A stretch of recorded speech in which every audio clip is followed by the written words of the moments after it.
they burned her alive at 19 years old. Not because she lost a war, but because she won one. Stay with me until the end, because what really destroyed Joan of Arc was not fire. It was a trial designed so she could never survive it. By the end of this story, you'll see how laws were twisted, faith was weaponized, and why Joan's final crime was simply trying to stay alive. The girl who once rode into battle wearing armor now sits chained to a wooden block inside an English fortress. She is alone, surrounded by enemy soldiers, and the people she saved have abandoned her. Just months earlier, Joan of Arc had changed the course of the 100 Years' War. She lifted a nation's hope. She crowned a king. Now, at just 19 years old, she is the most dangerous prisoner England has ever captured. Because if Joan was truly chosen by God, then England's entire claim to France was a lie. On May 23, 1430, Joan was captured by Burgundian forces. The English didn't hesitate. They paid 10,000 francs, an enormous sum, to buy her. Not to ransom her, not to imprison her forever, but to destroy her publicly. By December, Joan was taken to Rouen, the heart of English-occupied France, and locked inside the castle of Bouvrelle, a military fortress under English control. From that moment on, her fate was sealed. The violation of every law. What happened next broke every rule of church law. Joan was accused of heresy, yet she was not placed in a church prison. She was not guarded by nuns. She was not protected. Instead, she was chained inside a military cell, guarded day and night by English soldiers who hated her. 3 guards stayed inside her cell at all times. 2 more waited outside.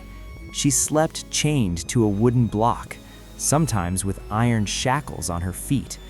No privacy, no safety, no mercy. The harassment no one stopped. The soldiers mocked her constantly, threatened her, humiliated her. When Joan fell seriously ill with fever and believed she was dying, she begged for the sacrament. She begged to be buried on sacred ground. She was refused. The Earl of Warwick intervened only once, not out of compassion, but because Joan was expensive. The English wanted their money's worth. But the danger went further. Years later, witnesses would testify that Joan faced repeated physical threats, including an attempted assault by a powerful English lord. And this explains the choice that would later be used to condemn her. Joan insisted on wearing men's clothing, not out of rebellion, not out of blasphemy, but because it protected her.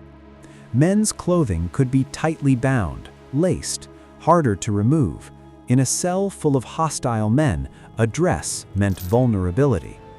Joan said plainly, It was safer to dress this way. The judges ignored her, because this was never about clothing. It was about survival being turned into a crime. The trial was a performance. Joan was interrogated for weeks before charges were even read. She was denied legal counsel. The trial was held outside her home diocese, illegal under canon law. Evidence was altered, statements were rewritten, questions were designed as traps. By May 24, 1431, the verdict was already decided. Her voices were declared demonic, her clothing was declared wicked, her refusal to submit fully was labeled heresy. She was told clearly, recant or burn.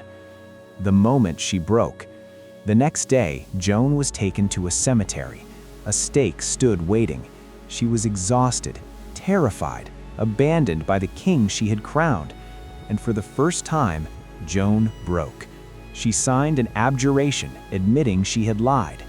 Her death sentence was changed to life imprisonment. She was forced into a woman's dress, but it would not last. Days later, the judges returned to her cell. Joan was once again wearing men's clothing. She said the voices had returned, condemning her for denying the truth. But witnesses later revealed something darker. The guards had taken her dress during the night, left her no choice. Under church law, this meant only one thing. She was now a relapsed heretic, and a relapsed heretic could not be spared.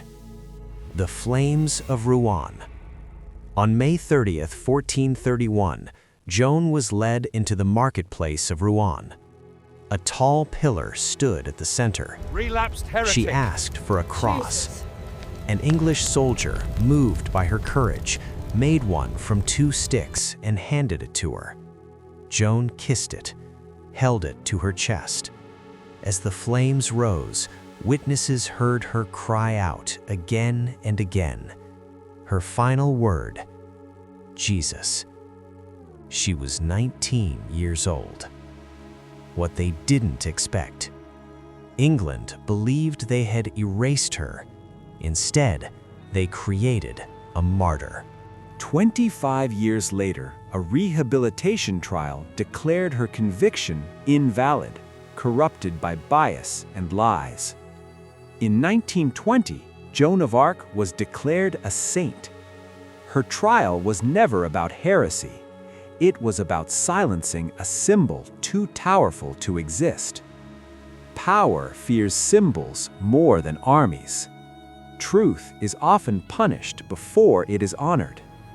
Standing for your purpose may cost everything, but it can change history. If this story moved you, don't let it end here. Like the video so this story reaches others. Subscribe for more true stories history tried to erase. And comment below. Was Joan of Arc a heretic or a victim of power?